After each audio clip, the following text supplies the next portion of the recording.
Hey, what's happening, people? How y'all doing? This is Bruce Smith with the Essential Discourse Podcast. Look, if you've been following me at all on Instagram, Facebook, or TikTok, you know that I've been talking about overthinking, overthinking, overthinking. Say it with me, overthinking. And today we just want to talk about that in greater detail on this episode of Essential Discourse Podcast. Overthinking, man, it can be a crutch, it can be a cast, it can be a ball and chain on your body mentally, which can cause you to be um, a quadriplegic, paralyzed, uh, because you're constantly overthinking, overthinking, overthinking. It has a negative effect on many people. There are people in the scientific community that believe that too much thinking is a disease. Overthinking is now one of the criteria that mental health professionals use to recognize early signs of mental illness. And you just think about it. Just think about it. All the times that you've had conversations, or you may have said it this yourself. I'm in a bad headspace. Or say your spouse, your boyfriend, girlfriend says something, and they mean absolutely nothing about it, but in your mind, you're trying to analyze the hidden meaning and the hidden motives for what they said or didn't say. Overthinking. And a lot of overthinking, this is just me. I'm not a medical professional, but this is just me. I think that a lot of overthinking is a result over what we let into our eye gates, into our ear gates from the things that we view and see on television and social media. Many of us believe that if uh, just relationship from a relationship standpoint, as an example, many of us believe that if he ain't opening the car doors, if he ain't constantly telling me I'm beautiful, if he ain't constantly up under me, well, he must be thinking about something else. Uh, or she uh, she doesn't get dressed around the house the way that she gets dressed when we're talking about going somewhere. She doesn't greet me with a big old hug when I walk in the door. She must be thinking about somebody else. These are all all images and scenarios that have been played out over and over and over on social media and on TV. You just think about many of the great love stories that we have, right? Pretty woman, cheater, promiscuous lifestyle on both parts. Um, um, the Notebook, right? A cheater and a heartbreaker. And these are the things that we romanticize in our minds, right? And you get to overthinking, well, if they can have that life, I should be able to have that life, or it should be the exact same way with me. And then you put in social media, man, where you have these people who are basically acting. These are amateur actors who have a platform whose whose job is to influence the way that you think. Now, that's already a problem if you are an overthinker, and now you've letting people who don't know anything about you affect the way that you think. They influence the way that you think. So let's talk about it. Let's talk about it real quick. Over, over, overthinking. Overthinking is to think much about something, to put too much time into thinking about or analyzing something in a way that is more harmful than helpful. It's more harmful than helpful. Overthink a situation or a problem. We make the problem bigger than what it is. We make a mountain out of a molehill. I know that we've all heard that statement, right? Someone who overthinks and worries too much. Overthinks leads to worrying, and now you're worrying, and now you're harming yourself. You are constantly imagining the most negative things that can happen, the most awful things that can happen, the most non-advantageous things that can happen. I was a terrible actor when I went to New York.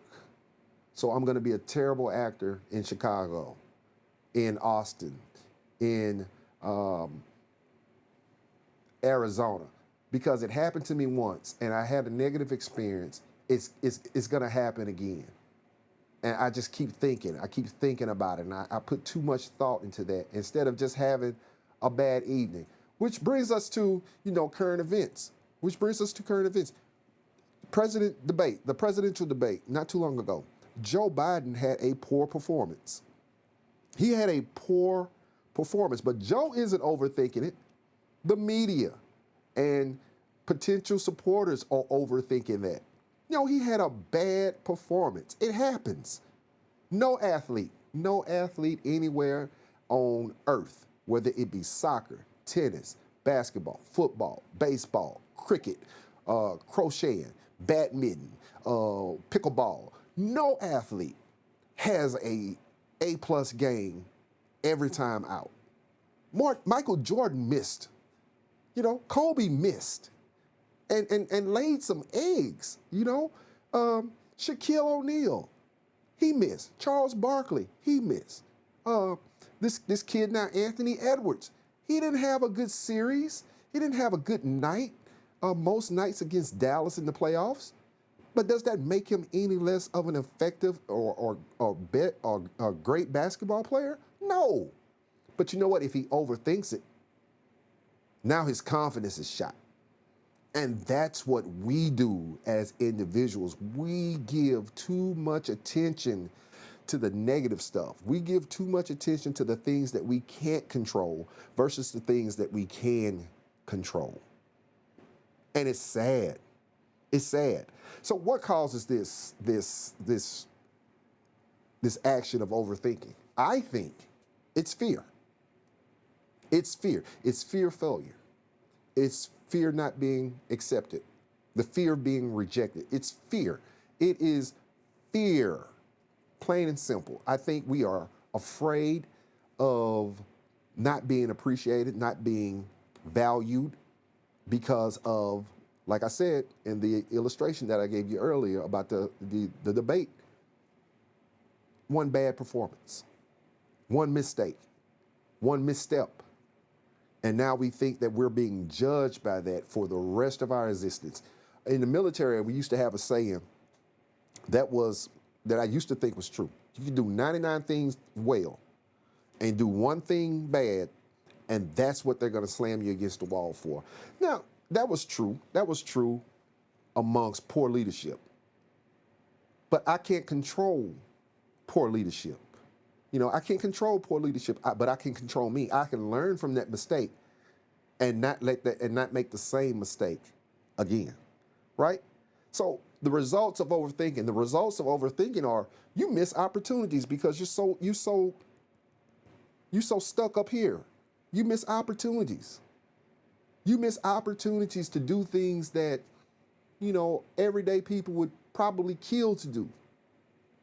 But because you're overthinking,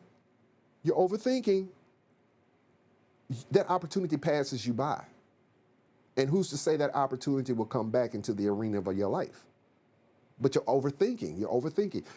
Another thing, you miss out on experiences. You miss out on what could be advantageous, positive experiences. Why? Because you're a prisoner of your own mind. You're self-sabotaging yourself. You're saying, I'm not good enough. This is essentially what you're doing when you're overthinking. You run the risk of projecting your fears on other people, which will cause you to be isolated from others because you're overthinking and you're so negative. You're so the opposite of a positive person. A person who believes the best is going to happen. You're a person who believes the worst is going to happen, and you end up isolating yourself because nobody wants to be around a Nancy, a Downer Debbie. Nobody wants to be around a person who has absolutely nothing positive to say, nothing positive to contribute to the conversations. You're walking around like you drank pickle juice and 18-month-old apple cider vinegar. Nobody wants to be around that. And you do it to yourself by overthinking. You kill your own confidence. You kill your confidence. You kill your self-esteem. And you replace all that with anxiety and depression, which can lead to other horrible things.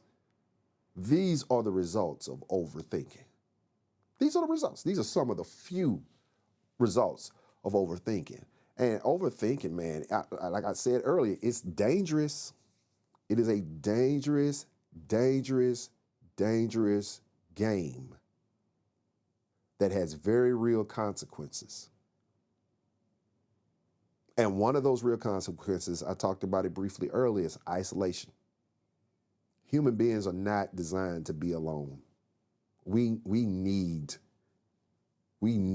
affection. We need people that we can be around and who will stimulate us and who will encourage us. But if you're so negative and you're so wrapped up into trying to analyze everything that someone says to you, positive or negative, you isolate yourself. And that is a bad, bad state to be in. So how do we fix it? Well, if you're far gone in this you know, overthinking scenario, you tried to stop on your own, seek some professional help. There's nothing wrong with speaking to a therapist. There's nothing wrong with speaking to a trained and licensed therapist to help you get out of the practice that you got into. And I would imagine that sometimes overthinking is a result of fear, like we mentioned earlier, but it can also be the results of a bad experience, a negative experience that caused you pain. And so now this has become your self defense mechanism to overthink. And self defense mechanisms just don't happen overnight. This is years of practice of building this habit. And it's going to take some time with some help, with someone to guide you through the process to break this habit. So, first and foremost, if you are at that point, you need to seek professional medical help, a therapist. Therapist. Let me say it again. Therapist. Therapist is not a dirty word. It's not a curse word. Everybody needs a pastor and everybody needs a therapist. That is my personal opinion. That is how I live my life. Um, there is nothing wrong with having a therapist. You got to have somebody that you can talk to and who can help you talk it out so that you can get to a better spot in life. And if that's not you at this point, but you do realize that you are an overthinker, trust the foundation. Trust the foundation that you have. Trust that foundation. I hope that your parents did a great job in trying to raise you to know the difference between right and wrong and to be a not only a analytical thinker, but a critical thinker, right? But not to the point to where you just sabotage your own self because you can't stop analyzing and being critical in your thinking of everyday small or medium-sized issues, problems, situations. We can't continue. You can't continue to magnify the small things into mountains. You know, you got a small little crawfish, little mound that you've turned into Mount Everest. Trust your instincts. And when you start trusting those instincts, build upon those instincts. Build upon that foundation. Build upon it. Learn from your mistakes. Learn from Learn from the things that cause you pain, that cause you embarrassment. Learn from your failure. Don't fear failure. Learn from the failure. Now, nobody wants to fail. Now, not even me. I want to win at everything I do. But is that probable? No, it's not very probable. It's not very probable that I'm going to win. Like right now, I wish I had 5 million subscribers to this podcast, but I don't. I don't even have like 50. You dig what I'm saying? I don't even have 50, but I'm learning every day with every episode, with every strategy that I use to market this podcast, right? I fail at a lot more than I'm successful at. But you know what? When I succeed, it's because I learned from the failures. And you got to learn to control what you can control. Learn to control what you can control. And those things you can't control, be aware of them, but don't overthink them because you can't control it. You can't control whether it rains today, but you can be prepared for the rain. You can't control if Junebug get out here in his 2024 Camaro LT and drives 150 miles per hour on the back road going to Austin. You can't control if he's doing it and you're not in the car. So you can't be worried about Junebug. Junebug knows the difference between right and wrong. You know that you taught Junebug the proper way to drive, right? But every time Junebug leaves your presence, you're just overthinking. You're thinking about the worst things that can happen. Oh God, stop. Because Junebug ain't thinking about you. Junebug doing what Junebug doing. And you over here overthinking, raising your blood pressure, raising your stress level about something you can't control. Control what you can control. Control what you can control. Overthinking. It's a killer, guys.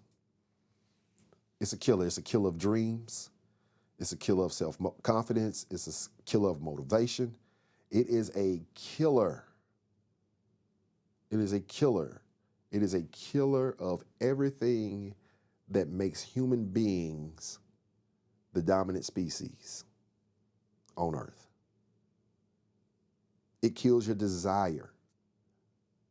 It kills your aspirations. It kills the very thing that we were blessed with, that we have been granted to help us to achieve higher and higher and higher levels of success. But you can't do that overthinking, because overthinking, you become a prisoner. You become a prisoner of your own mind. And as a prisoner, you can't go where you want to go. As a prisoner, you can't do what you want to do. As a prisoner, you don't have liberty. As a prisoner, you are restricted to what the jailer, what the correctional officer will allow you to do. And your correctional officer is your mind. So free yourself from that prison. If you need professional help, get professional help. If you're not at that point and you recognize that some of the things that I'm talking about applies to you, use some of these techniques. And you may need to link up with someone who has experienced this and figure out with them what might be your best course to rid yourself of the disease of overthinking. Hey, I'm Bruce Smith. This is the Essential Discourse Podcast. I want to thank you guys for tuning in. I want to encourage you to visit edpshow.com. That's www.edpshow.com. Subscribe to our community and follow our social medias. We're on Facebook, we're on Instagram, TikTok, and YouTube. We have a YouTube channel where you can view most of the content that you're listening to on the podcast. And we have shorts that we discuss little things like this and others. I'm encouraging you to just join the community, guys. Join the community. I was real serious about I want 5 million subscribers and 5 million people downloading my episodes. I'm serious about that. But we can't get that. I can't get that if you won't join me in this quest. So thank you for listening. Thank you for joining. Thank you for your continued support. And we'll see you next time on the Essential Discourse Podcast. Peace.